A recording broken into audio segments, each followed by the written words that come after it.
Alright, ladies and gentlemen, welcome back. Driveway Engineer, I'm JR. This is Weller Self-Serve, Grand Rapids, Michigan.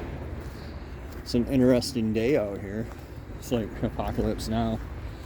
It was really, for fall, kind of warmish yesterday. And then it rained overnight. Now it's all foggy and weird. Check out the Wildcat here. I think I showed you guys this before. Is this a tilt column? Nope, it's just a broken column.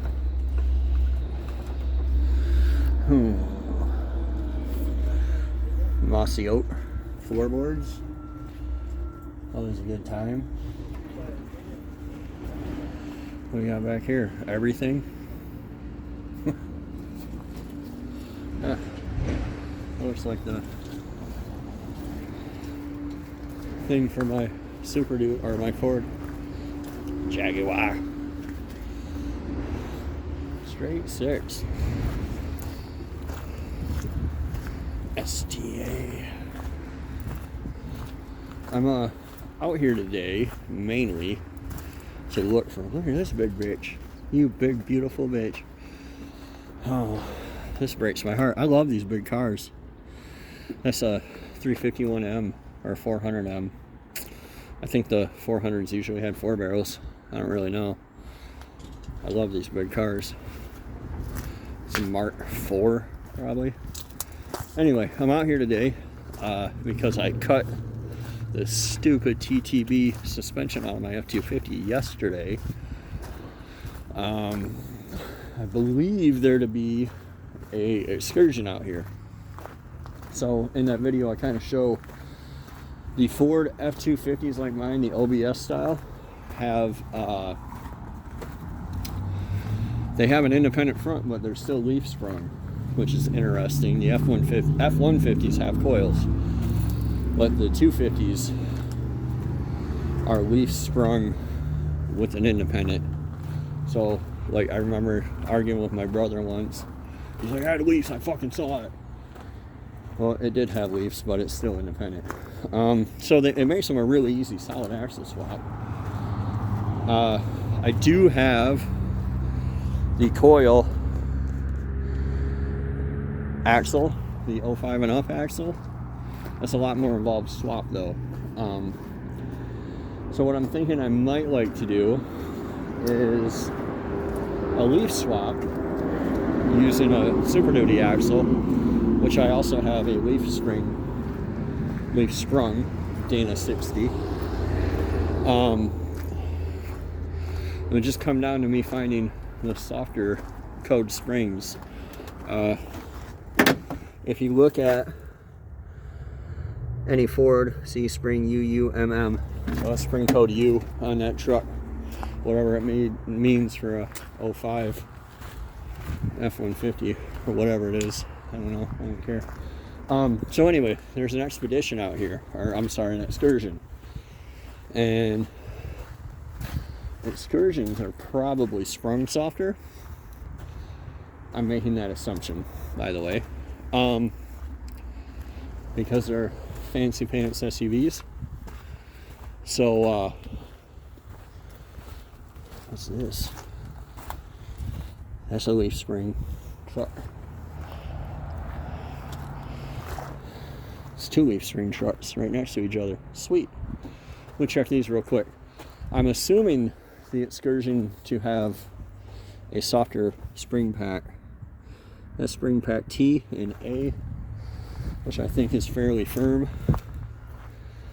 I have to go back and look though. You fucker.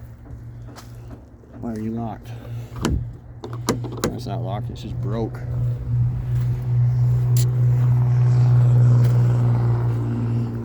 So anyway, I'm hoping to find a reasonably soft-ish spring pack that I can get out here.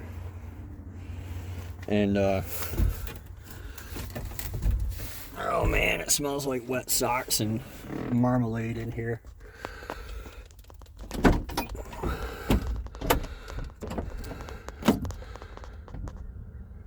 Stay open. Alright, let's get out of this mess. If so, I'll take the easier swap so that I can have it back on its wheels and tires. Super. X, B.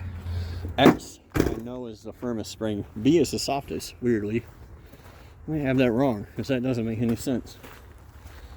But then again, Ford is Ford. So I wouldn't put it past them to put the firmest front spring with the softest rear spring.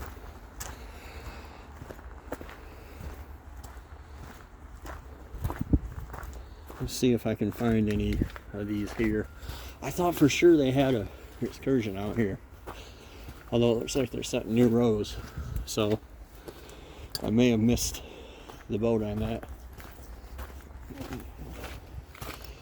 It's part of the problem when I go to a lot of junkyards, and I go real often, so I see shit and it rolls around in the back of my brain, and then I forget, and I'm like, I know I saw one of those somewhere. There it is, right there.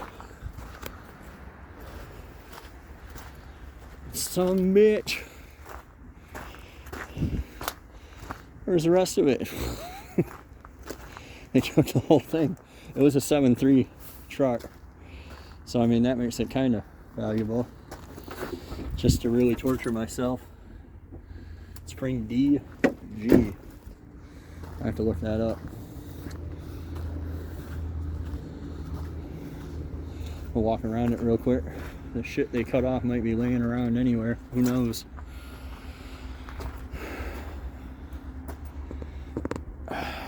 Well, I do need that rear axle. I think it's laying there. I think that was a 373 axle.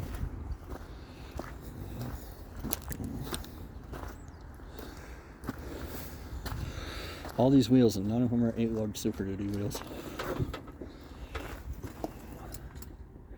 C1. I have to look that up later. That's a bummer. Yeah, well, you win some, you lose some. There's part of the spring. I think that's the rear spring. One of the cool things about Super Duty axles is I'll get disc brakes in one shot. So, I guess I'm gonna shoot back here to the import section. So another thing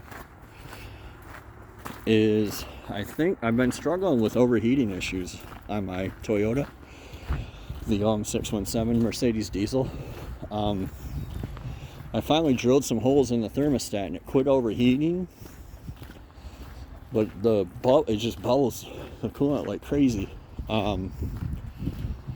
So I haven't taken on any long drives, and I added an overflow bottle to it yesterday. But and it seems so the temperature holds steady.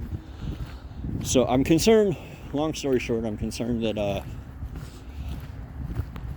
blew a hole in a head gasket.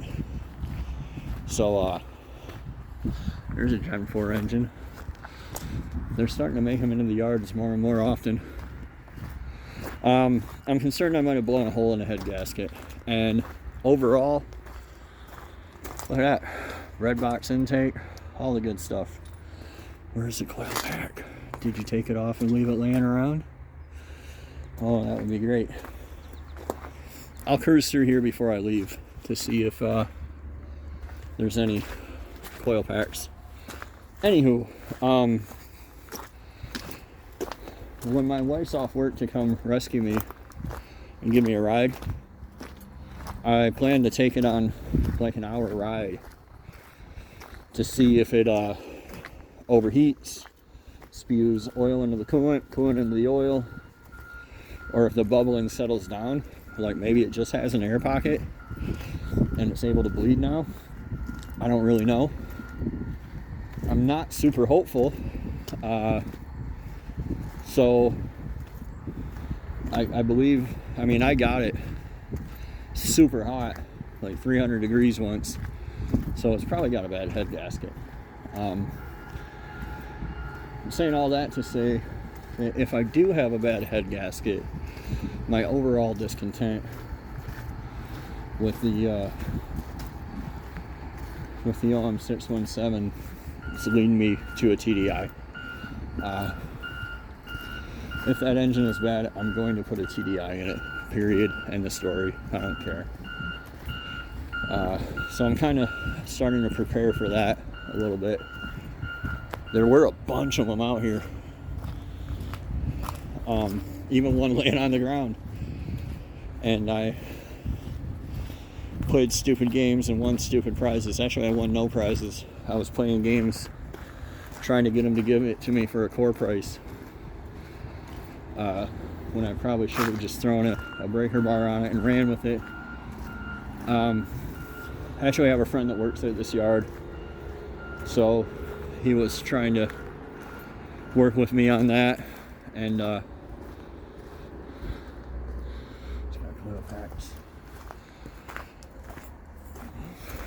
Yeah, it didn't work out, but that's okay. Worst come to worst, like I can come out here and get me a TDI. I'd like to have 50% more power. Same mileage. If I had to do it over again, I would start with a TDI. The adapters and stuff were the same, so I think I'm gonna throw you guys on pause. I'll bring you back if I find anything cool.